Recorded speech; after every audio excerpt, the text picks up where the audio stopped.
લોક સાહિત્યકાર દેવાયત ખવડ અને આમ આદમી પાર્ટીના ધારાસભ્ય ચૈતર વસાવા બંને ભારતીય દંડ સંહિતા આઈપીસીની કલમ 307 હેઠળ ધરપકડ થયા હોવા છતાં તેમના જામીનના પરિણામોમાં મોટો તફાવત જોવા મળ્યો છે।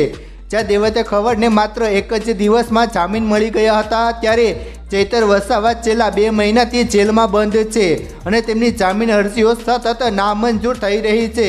આ પાછળના મુખ્ય કારણોમાં બંનેના ગુનાહિત ઇતિહાસ, કેસની વિગતો અને કોર્ટમાં રજૂ થયેલી દલીલોમાં તફાવત જોવા મળે છે। દેવાયત ખવડને ઝડપી જામીન મળવાના સંભવિત કારણો મિત્રો, દેવાયત ખવડ અને અન્ય 6 વ્યક્તિઓને વેરાવળ કોર્ટે ₹15,000ના જામીન પર મુક્ત કર્યા હતા। કોર્ટે પોલીસની રિમાન્ડની માંગણી પણ ફગાવી દીધી હતી। ખવડના વકીલ દ્વારા કોર્ટમાં મુખ્યત્વે પ્રક્રિયાગત અને બંધારણીય મુદ્દાઓ પર ભાર મૂકવામાં આવ્યો હતો। તેમની મુખ્ય દલીલોમાં આ મુદ્દાઓનો સમાવેશ થયો હતો। પહેલું, બંધારણીય અધિકારોનું ઉલ્લંઘન। મિત્રો, વકીલે દલીલ કરી હતી કે દેવાયત ખવડને તેમની ધરપકડના કારણો વિશે યોગ્ય રીતે જાણ કરવામાં આવી ન હતી, જે બંધારણના અનુચ્છેદ 22(b)નું ઉલ્લંઘન કરે છે। સુપ્રીમ કોર્ટના ચુકાદાનો ઉલ્લેખ। મિત્રો, બચાવ પક્ષે સુપ્રીમ કોર્ટના ચુકાદાનો હવાલો આપીને જામીનની માંગણી કરી હતી। આ દલીલોને ધ્યાનમાં રાખીને કોર્ટે પ્રથમ દ્રષ્ટિએ કેસની મેરિટ કરતાં પ્રક્રિયાગત ક્ષતિઓને વધુ મહત્ત્વ આપ્યું હોઈ શકે છે। આ ઉપરાંત આ કેસમાં 2 જૂથો વચ્ચેની અથડામણનો મામલો હતો।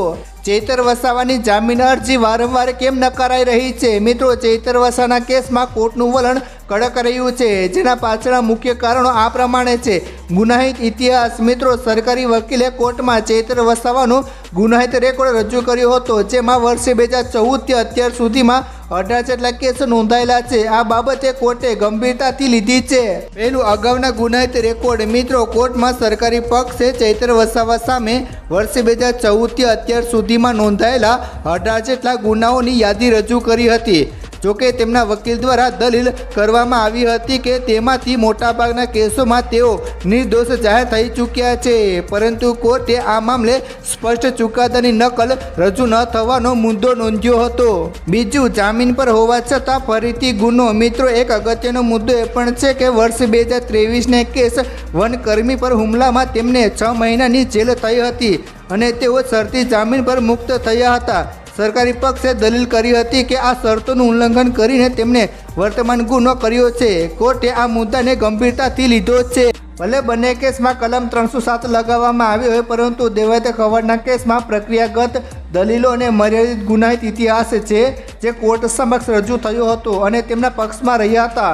જ્યારે ચૈતર વસાવાના કેસમાં તેમનો લાંબો ગુનાહિત ઇતિહાસ, પૂર્વ જામીન શરતોનું ઉલ્લંઘન અને ધારાસભ્ય તરીકે તેમના પ્રભાવનો દુરુપયોગ થવાની આશંકા જેવા પરિબળો તેમની વિરુદ્ધ ગયા છે।